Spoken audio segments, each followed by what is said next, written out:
Video like जरूर कर लीजिए और ऐसे वीडियो लगातार फ्री में पाने के लिए चैनल को तुरंत सब्सक्राइब कर लीजिए और बेल आइकन को जरूर टैप कर लीजिए ताकि आगे भी सारे वीडियो आपको मिलते रहे। यूट्यूब में फॉलो करते हैं तो प्लीज ये वाला फ्री टेलीग्राम चैनल जरूर ज्वाइन कर लीजिएगा। सारे नोटिफिकेशन सारे अपडेट यहीं पे आते हैं, ध्यान रखिए। नमस्कार दोस्तों, एग्जाम प्रिपरेशन के यूट्यूब चैनल पर मैं प्रियंका एक बार फिर से आप सभी का बहुत बहुत स्वागत करती हूँ। हिस्ट्री के एमसीक्यूज में सॉल्व करा रही थी रात को 9 बजे वाली जो ये सीरीज आती है। अभी आज से मैं ज्योग्राफी के क्वेश्चन शुरू कर रही हूँ, सब्जेक्ट वाइज अभी क्वेश्चन करा रही हूँ। तो हिस्ट्री की मैं अलग से प्लेलिस्ट रेडी कर दूंगी और ये फिर ज्योग्राफी की अलग से हो जाएगी, ठीक है। अगर आप न्यू हैं इस चैनल पर तो डेली दोपहर 1 बजे जीएस की क्लास आती है और रात को 9 बजे इसी चैनल पर मॉक टेस्ट आप मेरे साथ सॉल्व करेंगे जो कि आरओ एग्जाम और यूपी पीसीएस दोनों के लिए इम्पॉर्टेंट है। साथ में जो बच्चे पेड कोर्स ज्वाइन करना चाहते हैं, इंटरेस्टेड हैं, वो स्टडी फॉर सिविल सर्विसेज का पेड कोर्स ज्वाइन कर सकते हैं क्योंकि जुलाई में 27 जुलाई को आपको एग्जाम है आरओ का।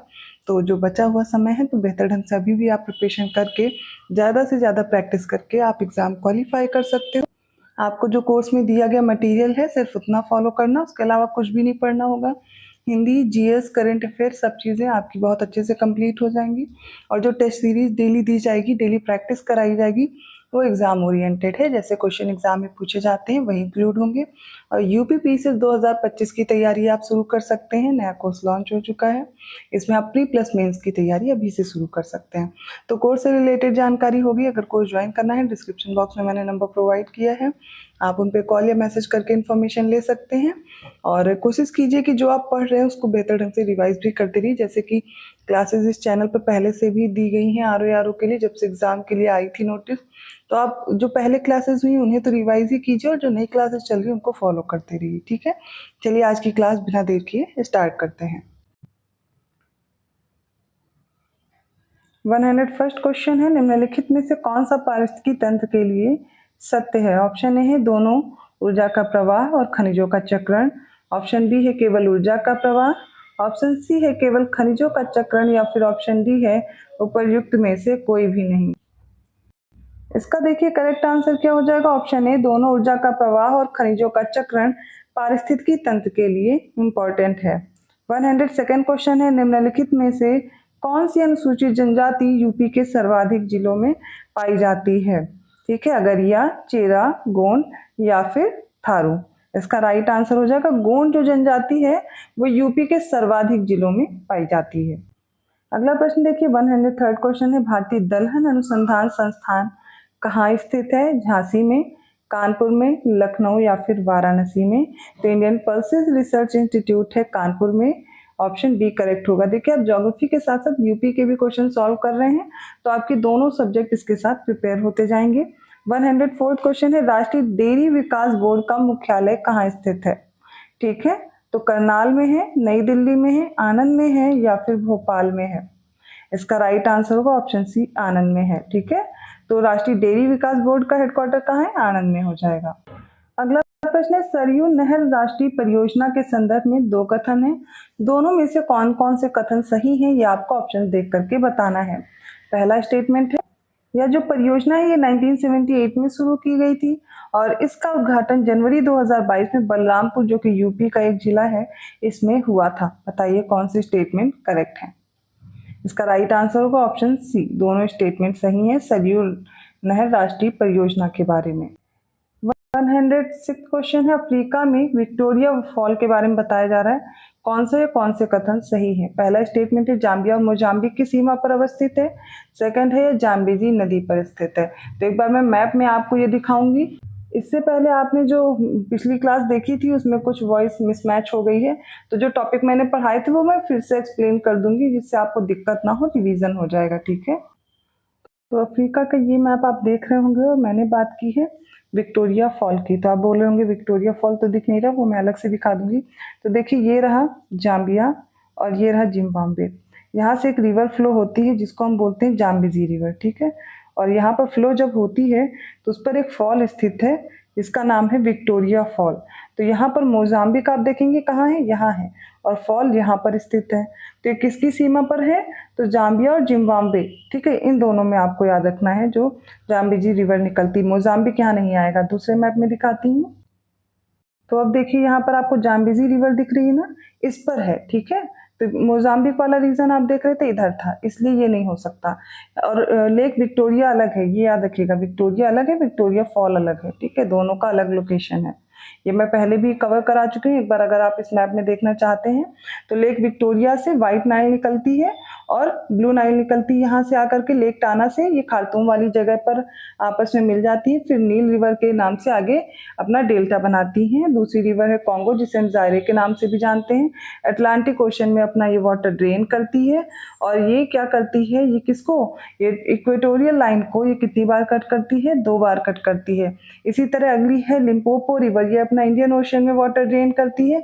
ये क्या करती है, ये जो ट्रॉपिक ऑफ कैप्रिकॉर्न इसको 2 बार कट करती है। ऑरेंज रिवर ये अपना जो वाटर है वो अटलांटिक ओशन में ड्रेन करती है। नाइजर रिवर देख लीजिए, ये भी कहाँ करती है, अटलांटिक ओशन में। इस तरह कुछ इंपॉर्टेंट रिवर्स हैं, उनको आप देख सकते हैं। इसके अलावा जो यहाँ पर लेक्स हैं, ठीक है, इंपॉर्टेंट, उनको क्रोनोलॉजी में लगाने को आता है, वो भी मैं अलग से कराऊंगी। यहाँ पर कुछ कम दी गई है, वो एक साथ मैं आपको करवा दूंगी। तो धीरे धीरे जैसे क्वेश्चन आ रहा है वो हम लोग डिस्कस करते चलेंगे।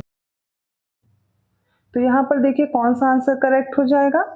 इसका राइट आंसर हो जाएगा ऑप्शन बी। केवल दूसरा कथन सही है कि जाम्बेजी नदी पर है विक्टोरिया फॉल, लेकिन ये जाम्बिया और जिम्बाब्वे की सीमा पर स्थित है, ना कि मोजाम्बिक, ठीक है।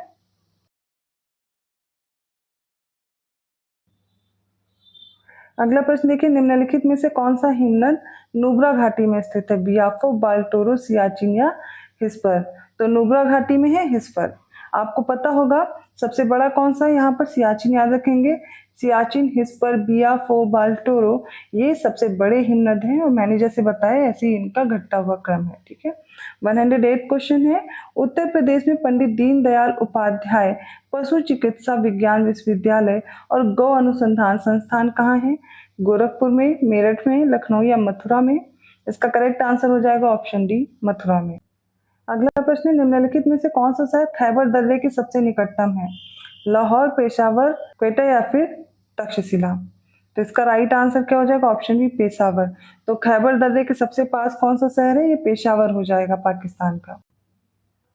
लिस्ट 1 को लिस्ट 2 से मैच करेंगे। इसमें कुछ राज्य हैं, उनकी सबसे ऊंची चोटी दी गई है।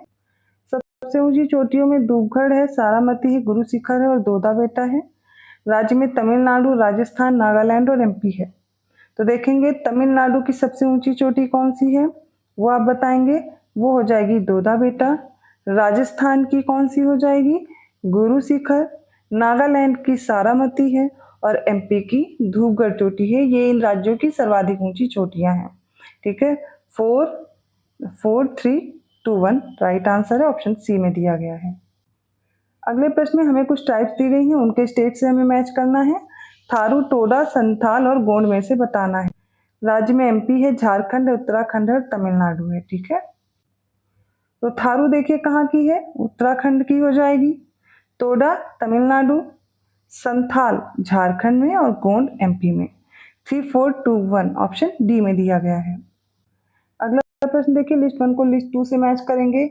नोकरेक, अगस्त्यमलाई, नंदा देवी और दिहांग दिबांग दिए गए हैं, उनसे संबंधित राज्य दिए गए हैं। ये जो ऊंची चोटियां हैं, उत्तराखंड, अरुणाचल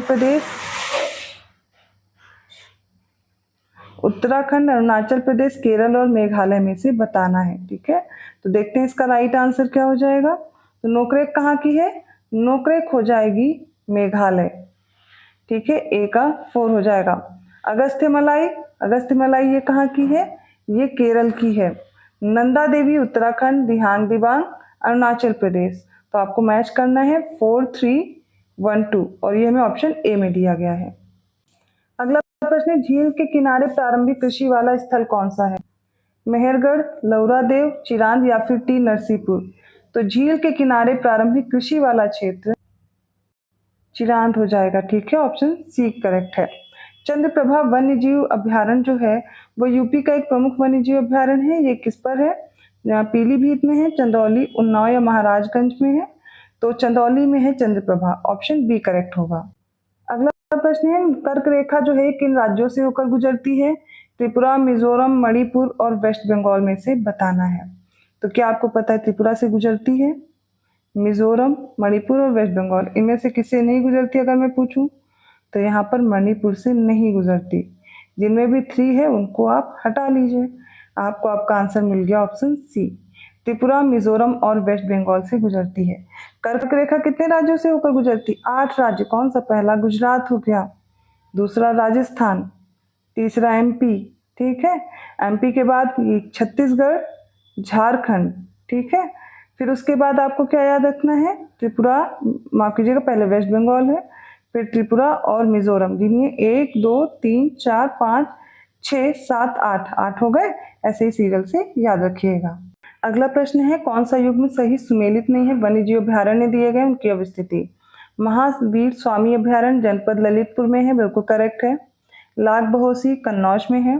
किशनपुर बलरामपुर दिया गया। कैमूर अभ्यारण्य मिर्जापुर और सोनभद्र में दिया गया है। तो आपके देखेंगे इसमें से जो इनकरेक्ट है वो किशनपुर हो जाएगा। किशनपुर किसका पार्ट है? दुधवा नेशनल पार्क का ही पार्ट है। तो दुधवा के पास है तो कौन सा क्षेत्र हो जाएगा? खीरी वाला रीजन, ना कि बलरामपुर, ठीक है। अगला प्रश्न देखते हैं, निम्नलिखित में से कौन अंडमान निकोबार द्वीप समूह का एक द्वीप नहीं है? तो रुटलैंड है, नाकोंडम है, बोम्पोका है और अमीनी द्वीप है। अमीनी द्वीप किसका है? ये आप कमेंट करके बताएंगे, यही राइट आंसर है, अमीनी द्वीप। अगर अंडमान निकोबार का नहीं तो किसका है? जाहिर सी बात है, लक्षद्वीप का हो जाएगा। ऑप्शन डी करेक्ट है। अगले प्रश्न में लिस्ट 1 को लिस्ट 2 से मैच करेंगे। एक तरफ खनिज है, दूसरी तरफ उनकी खान दी गई है। तांबा, लौह, मैग्नीज और अभ्रक को बैलाडीला, बालाघाट, तलोजा और नेल्लोर में हमें मैच करना है। तो तांबा कहाँ मिलता है? लौह और मैग्नीज में से। तो लौह का आपको पता है बैलाडीला, ठीक है, ये तो कंफर्म हो गया, ठीक है। मैग्नीज कहाँ से मिलेगा? तो बालाघाट से। अभ्रक नेल्लोर से, तांबा तलोजा से। ऑप्शन डी करेक्ट है। अगला प्रश्न है, लिस्ट 1 को लिस्ट 2 से मैच करेंगे। पंचवर्षीय योजनाएं दिए गए हैं, उनसे संबंधित मॉडल पहला, दूसरा, तीसरा और चौथे का पूछा गया है। S Chakravarty model, Harrod Domar, Ashok Rudra model और महालनोबिस मॉडल। पहला कौन सा था? तो पहला था हेरोड डोमर, दूसरा महालनोबिस वाला था, ठीक है। तीसरा मॉडल है एस चक्रवर्ती मॉडल, चौथा है Ashok Rudra model. Correct answer होगा 2413, ऑप्शन बी राइट है। अगला प्रश्न ध्यान से देखिए, पूर्व मध्यकालीन उत्तर प्रदेश के शहर में वर्तमान स्थिति कहाँ है पूछा गया है। तो कोल या कोयल अलीगढ़ में है, ये सही सुमेलित है। महोत्सव नगर महोबा में था। महोदय श्री पहले कन्नौज को बोलते थे। जेजक भुक्ति कौशाम्बी गलत दिया गया है। जेजक भुक्ति बुंदेलखंड वाला रीजन है एमपी का, ठीक है, वो उससे मैच कर सकते थे। कौशाम्बी गलत हो जाएगा। अगला प्रश्न है, घटते उत्पादकता के क्रम में कौन सा पारितंत्र का सही क्रम होगा? ठीक है, डिक्रीजिंग ऑर्डर में लगाना है जो प्रोडक्टिविटी है उनकी। सागर, झील, घास के मैदान और मैंग्रोव में से बताना है। तो इसमें देखिए सबसे पहले क्या होगा? मैंग्रोव, सेकंड घास का मैदान है, उसके बाद झील और फिर सागर आएगा। ऑप्शन सी करेक्ट है। तो आज के ये इंपॉर्टेंट क्वेश्चन थे, कंप्लीट हुए। आई होप आपको समझ में आया होगा। कहीं भी डाउट हो आप कमेंट करके पूछ सकते हैं। वीडियो अच्छा लगा तो लाइक करना मत भूलिए, चैनल को सब्सक्राइब जरूर कर लीजिए। और ऐसे ही मोस्ट इंपॉर्टेंट क्वेश्चंस के साथ मैं मिलती हूँ अगली क्लास में। पेड कोर्स के लिए डिस्क्रिप्शन बॉक्स में नंबर्स दिए गए हैं, आप उन पर कॉन्टैक्ट करके ज्वाइन कर सकते हैं। धन्यवाद।